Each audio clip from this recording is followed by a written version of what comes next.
लेकिन फैसल साहब, आप जो बात कर रहे हैं, आप सारी जिम्मेदारी उनकी अहलिया पर डाल रहे हैं, लेकिन अगर 190 मिलियन पाउंड भी है, घड़ी का मामला भी है, दीगर मामला भी है, इमरान खान प्राइम मिनिस्टर थे, उसी घर में थे, तो ऐसा नहीं हो सकता कि उनको पता ना हो। तो तमाम तरह ब्लेम क्या आप समझते हैं उनकी अहलिया पर जाता है? और दूसरी बात ये, शादी के बाद उनको इक्तदार मिला, वो वजीर आजम बने, 3.5-4 साल उन्होंने इक्तदार संभाला, तो ऐसा तो नहीं कि नुकसान ही हुआ है, फायदा भी हुआ है ना उनको? देखें, 22 साल तक जो आदमी के ऊपर जो इल्ज़ाम नहीं थे, वो कब वो इल्ज़ाम लगे? घड़ी चोरी, 190 मिलियन पाउंड, फौज से लड़ाई, जजों से लड़ाई, कत्लो गारा, धरने, मार कुटाई, तोड़ फोड़। जब बीबी उनकी ज़िंदगी में आई, उससे पहले तो खान ना ऐसा था, ना ऐसी सोच थी उसकी। जितना वो शक्ल का अच्छा आदमी हो, उतना ही दिल का अच्छा आदमी था। जो आज उनकी सोच तो आपको पता है कि वो बड़ी मुस्बत है अपनी अहलिया के बारे में। और अगर हम ये फैसल साहब, अगर उसको हम पर्सनली अपनी ज़िंदगी में भी देखें, तो कोई तीसरा शख्स अगर आपकी अहलिया के बारे में कुछ कहेगा, आपको यकीन नहीं होगा, you will say I know her better than anyone. देखिए sir, I 100% agree what you say, but sir 4 साल की शादी और 15 साल की लॉयल्टी का बड़ा फ़र्क होता है। नंबर 1, हम उसके बच्चों की तरह उसके आगे बढ़े हुए हैं, उसने हमें सियासत सिखाई है, हमने तो कोई और जगह पर सियासत नहीं की, ना मैं किसी और पार्टी में गया। नंबर 1। नंबर 2 ये कि खान साहब जो बातें कर रहे हैं, जो कर रही खातून करा रही हैं, आज भी जो सब कुछ हुआ है, वो इसके बीच में कौन है? खातून एन मीम काफ की फाले निकालने वाले कौन है? गंडापुर कैसे बना है? गंडापुर और ये दोनों गठजोड़ के अंदर पैसे नहीं कमा रहे, अब एक दूसरे को डाल रहे हैं। वज़ीर आज़म उनको नहीं पता था क्या हो रहा है? सर मेरी बात सुने, सल्तनतें डूब गई हैं। शाहनवाज भुट्टो आपके आगे गए हैं, क्लिंटन प्रेसिडेंट अमेरिका का, वो भी एक खातून के हाथों इम्पीचमेंट की तरफ चला गया। आपको ये भी पता है, क्योंकि आप खुद कह रहे हैं कि उन्होंने आपको सियासत सिखाई है, आप इतने अरसे तक उनके साथ लॉयल रहे कि इमरान खान जितने लॉयल उनके साथ रहे अपनी अहलिया के साथ, शायद किसी के साथ नहीं रहे जितना उनको सपोर्ट करते हैं। तो ये कैसे आपके ओपिनियन से कैसे उनकी राय बदल? देखिए मेरी बात सुने, उनकी ना राय बढ़े, वो उनकी अगर आंख में पट्टी रहती है, उनकी किस्मत ख़राब है और वो उस खाई की दलदल में चले जाते हैं, तो मैं तो उनको आखिरी वक्त तक कुएं से बचाने की कोशिश करूँगा, मैं करता रहूँगा। अब वो उनकी किस्मत में गया, उन्होंने क्या फैसला करना है। लेकिन मेरा आपसे अगली चीज़ जो मैंने आपको बतानी है, देखिए ये जो इस तरह की ट्रेंड ख़वातीन होती है, जो 34 साल जिनकी हिस्ट्री पीछे भी रह चुकी है, वो ख़वातीन तावीज़ मजहबी लिबासा मफरूज़े हैं ना सारे? नहीं, मफरूज़े नहीं है भाई। इफ आई अलाउ यू कि आप ये बैठ के यहाँ पे बात करेंगे तो मुझे उनका मौक़िफ़ भी लेना पड़ेगा ना। देखिए मुझे तो कोई प्रॉब्लम नहीं है, मैं देखिए बकरे के सींग मेरे बाप ने तो नहीं लगाया। स्पेकुलेशन नहीं, हमारे यहाँ अंधे तो नहीं है, आंखों से देखी हुई चीज़ें ना। फिर जो फैज़ हमीद को इन्फॉर्मेशन मिली थी इंटेलिजेंस चीफ, वो रात को उनको बताई थी, वो रात को कहते थे सुबह शहजाद साहब ग्रे सूट पहन के आने वाले हैं। अगर बकरे के सींगों का आपको पता है, इमरान खान को नहीं पता था, ये कैसे है भाई? तो आंखों पट्टी की तरह बनती है ना, आंखों पट्टी की तरह बनती है। देखिए मेरी बात सुनिए, ये गैंग ऑपरेट करता है, किस तरह बढ़ता है? 11 बजे एक ने बात की, 2 बजे एक ने बात की, 4 बजे एक ने बात की, 8 बजे एक ने बात की, 10 बजे आदमी बिस्तर में दूध पिलाते हुए एक ने बात की। सिर्फ ये इस प्रोग्राम के जरिए अगर वो अपना मौक़िफ़ देना चाहे दे दें, उनकी स्पोक्स पर्सन अगर अपना मौक़िफ़ देना चाहे। तो कल फारिग हो गए एक और झूठ के ऊपर जी, वो कल आई थी बतौर तर्जमान, तो एज ए स्पेशल असिस्टेंट उनको जो है फारिग कर दिया गया है। किसने फारिग किया?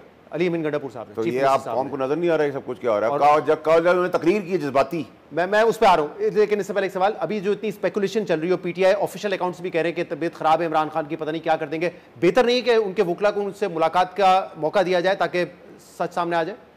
इनके प्रोपेगेंडा के अंदर आप रोज कोई चीज मांगेंगे तो रोज तो उनकी नहीं चीजें मांगेंगे। मुलाकातें नहीं होनी है इमरान खान, करवा भी देंगे, कोई मसला नहीं है मुलाकात को एंड ऑफ द वर्ल्ड नहीं, लेकिन अब तकलीफें परेशानी है तो खान की बढ़ गई है ना, मैं ये समझाना चाह रहा हूँ। अच्छा, आपने ये कहा था कि बुशरा बीबी की दोबारा अरेस्ट हो सकता है, लेकिन अली अमीन गंडापुर ऐसे ही काम करते रहेंगे। ऐसे ही नहीं, वो तो कल एक हाथ और आगे जाकर ये कह रहे हैं कि अब हम पे तुम लोगों ने गोलियां चलाई हैं, तो क्या हमें मजबूर किया जा रहा है कि नेक्स्ट टाइम हम जब एहतजाज करें तो हम भी असला लेकर आए? तो वो तो ये धमकी दे रहे हैं कि तुमने हम पे गोलियां चलाई, हम भी चलाएंगे। देखिए सर, इससे पहले भी वो धमकियां दे चुका है। इससे पहले भी वो केपी के हाउस में चाय की चुस्की बार के वापस बरामद हो गया डिग्गी में बैठकर, फिर वो यहाँ भी आया है, आगे डी चौक पे नहीं गया। उसकी कौन सी बात को मैं मानूँ? नंबर 1। नंबर 2 ये कि वो जो 4 है, क्योंकि अब पब्लिकली एक्सपोज हो गए हैं, इसको समझे बात को।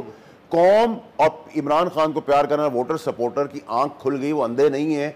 पीटीआई अपने वर्कर्स उसको बाथरूम जाने नहीं दे रहे, उसकी मार पड़ी है उसको कंटेनर में, आपके फुटेजेस चली है। कौन पता चल गया दोनों खेल खेल रहे। इस खेल के अंदर इक़्तिदार, दौलत और माल के खेल के अंदर ये सब मिले हुए हैं। तो वो एक स्टेप आगे गया है कि इस चक्कर में कि किसी तरह गवर्नर राज लग जाएगा। गवर्नर राज नहीं लग रहा, ये ख्वाहिश पूरी होगी। वो जो खिलाड़ी हैं वो अक्लमंद लोग हैं, वो फ्रस्ट्रेट नहीं होते, वो बड़े पेशेंस के साथ रियासत बड़े पेशेंटली काम करती है। तो अच्छी बात है, क्योंकि उससे हालात और बिगड़ेंगे नहीं, हालात इनके फेवर में चले जाएंगे। पीटीआई केपीके की आवाम पूछेगी ना कि आपने केपीके में क्या किया है सिवाय गालम गलो, लड़ाई झगड़े और पैसे खाने के। लेकिन ये हमने देखा 2024 में भी आवाम ने इस बात पे तवज्जो नहीं दी, आवाम ने बयानिए पे वोट दिया। देखिए इमरान खान को लोग प्यार करते हैं, इनको थोड़ी की एक्सपोजर। लेकिन क्या तहरीक इंसाफ दोबारा एहतजाज करेगी? नहीं करेंगे। अभी कई महीनों तक तो एहतजाज की कोई कॉल वॉल नहीं आनी। नहीं होगी कोई कॉल। लेकिन आप ये जो बात करें दोनों तरफ कहते हैं, जब बुशरा बीबी की रिहाई हुई थी उस वक्त भी आपने कहा था कि वो सियासत तो करेंगी, वो पार्टी भी चलाएंगी, लेकिन वो उस वक्त आपने तासुर दिया था कि डील के तहत सारा हो रहा है, लेकिन डील तो नहीं, वो तो मजामत कर रही है। देखिए, जो मैं बात कहता हूँ मुझे याद आती है, आप भूल जाते हैं। मैंने कहा कि वो बिल्कुल सियासत करेगी, इमरान खान उनको इंडोर्स करेंगे, बहनों को नहीं आगे आने देंगे, बीवी को कहेंगे और घर चलाएगी। और मैंने कहा वो डील, ये व्हीलिंग डीलिंग के तहत जो हुआ है, हूटरबाजों के साथ वो गई हैं।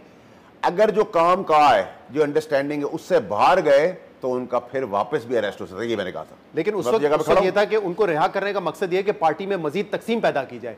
वो तकसीम तो शायद हमें नजर आ रही है, लेकिन वो उनकी मज़ाहमत की वजह से नजर आ रही है, उनकी डील करने की वजह से नहीं नजर आ रही। देखिए सर, मैंने आपको कहा, देखिए सऊदी अरेबिया के ऊपर जो इतना भयानक, जो हमारा ब्रादर मुल्क है, उसको हमने उसके ऊपर ऐसा इल्ज़ाम लगाया, उसमें मजहबी फसाद करने की कोशिश की कि वो शरीयत खत्म कर रहे हैं, शरीयत खत्म कर रहे हैं। ये नहीं कहा हमारी गवर्नमेंट हटा रहे हैं, शरीयत खत्म कर रहे हैं। ठीक है, ये एक आम आदमी की सोच नहीं हो सकती, एक फसादी, एक गवार सोच जो ग्रूम हुई है उसके अंदर, ठीक है, उसका ये नतीजा है। और मैं अपनी बात पे बिल्कुल खड़ा हूँ आज भी कि मैंने आपसे कहा था कि अगर उससे बाहर निकला कोई तो अरेस्ट वापस होगा, तो अरेस्ट है। और गंडापुर का अरेस्ट पेंड है, क्योंकि गंडापुर ने कहा कि भाई हम इनको अरेस्ट करवा देंगे, ठीक है, हमें छोड़ दें क्योंकि अभी हमें ले जाना जरूरी है। आप मुझे बताएं कि अरेस्ट भी एक्सपेक्टेड है? नहीं, एफआईआर में तो वो भी मतलूब है, लेकिन अभी पेंड है। लेकिन आप ये समझते हैं कि सीसीटीवी फुटेज में पता चल रहा है गाड़ियां उतर रही, पकड़ रही, उनको पकड़ लिया। कल हमने इस पे उनकी तर्जमान से पूछा तो उन्होंने कहा कि उनको ये कहा गया था कि हम आपको दोबारा डी चौक लेके जा रहे हैं, इसलिए वो बड़ी आराम से गाड़ी में बैठ गई। लेकिन अगर हुकूमत ने पकड़ना होता तो अगर सीसीटीवी फुटेज से वो पकड़ नहीं सकती थी।